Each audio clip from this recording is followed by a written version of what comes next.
Guys నేను మీ Hari Purushottam. So ఇవాల్టి మ్యాచ్ ప్రిడిక్షన్ అంటే ఐపీఎల్ 2026 మ్యాచ్ అమ్మ 66 ప్రిడిక్షన్ తెలుసుకునే ముందు let's start yesterday's match guys. So నిన్న మన ప్రిడిక్షన్ కరెక్ట్ అయింది, అనుకున్నట్టు KKR won the match guys. So నిన్న మ్యాచ్ అనాలిసిస్లోకి వెళ్ళిపోతే ఒక్క విషయం చెప్పాలి గైస్. ముంబై ఇండియన్స్ ఎట్లుందంటే ఎప్పుడు టోర్నమెంట్ అయిపోద్దాం, ఎప్పుడు వెళ్ళిపోవాలనే మైండ్ సెట్లోకి వచ్చేసారు. నో బడీ ఈజ్ ప్లేయింగ్ అనమాట. అసలు లిటరలీ నిన్న Mumbai Indians was out of అన్నట్టే ఉన్నారు నిజంగా. సో ఒకే ఒక్క స్పార్క్ ఎవరైనా ఉన్నారంటే అది బాష్ అని చెప్పాలి. బాష్ బ్యాటింగ్ బాగా చేశాడు, బౌలింగ్ బాగా చేశాడు.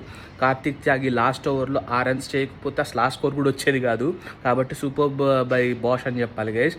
అండ్ బుమ్రా కూడా నాకు ఒక్క నిమిషం బాగా స్పార్క్ అనిపించాడు. మనీష్ పాండే వికెట్ తీసినప్పుడు హీ లుక్డ్ అంటే మనం పాత బుమ్రా లాగా అనిపించాడు, అవుట్ ఆఫ్ ఫామ్లో లేని బుమ్రా లాగా అనిపించాడు. So that was the 2 sparks of Mumbai Indians అని మనం చెప్పాలి guys. Coming to KKR guys, KKR bowling నిన్న చాలా బాగా వేశారని చెప్పాలి. వరుణ్ చక్రవర్తికి ఇంజురీ జరిగినా కూడా వచ్చి బౌలింగ్ వేశాడు, చాలా తక్కువ ఎకానమీతో చాలా బాగా బౌలింగ్ వేశాడు. వికెట్ పడలేదు బట్ సూపర్ అని చెప్పాలి. And also Sunil Narayan guys, Sunil Narayan is a legend of T20.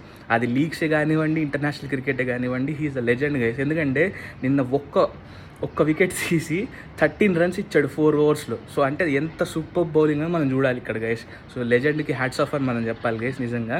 And coming to other players మనం చూసుకుంటే పావెల్ నిన్న చాలా బాగా బ్యాటింగ్ చేశాడని చెప్పాలి. ఎందుకంటే వాళ్ళిద్దరి మధ్య ఏదైతే మనీష్ పాండే అండ్ పావెల్ మధ్య పార్ట్నర్షిప్ ఉందో దానివల్లనే they have one the match guys. So at last మనం చెప్పాల్సింది Manish Pandey. So 19 years of his IPL career, అంటే ఫస్ట్ ఐపీఎల్ నుంచి ఇప్పటిదాకా ఆడుతున్నాడు. And he's the first Indian to make 100 in an IPL guys. Okay, so he's a legend అని మనం చెప్పాలి నిజం చెప్పాలంటే. బట్ ఇంకా అండర్ రేడార్కి వెళ్ళిపోయాడు. Nobody is considering him right now, but still he has that spark guys. So నిన్న చూపించాడు. ఫీల్డింగ్ కూడా he's a wonderful fielder guys.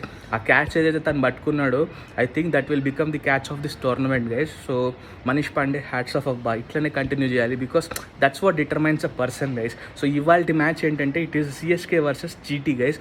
I'm going with CSK. Let's see guys, bye.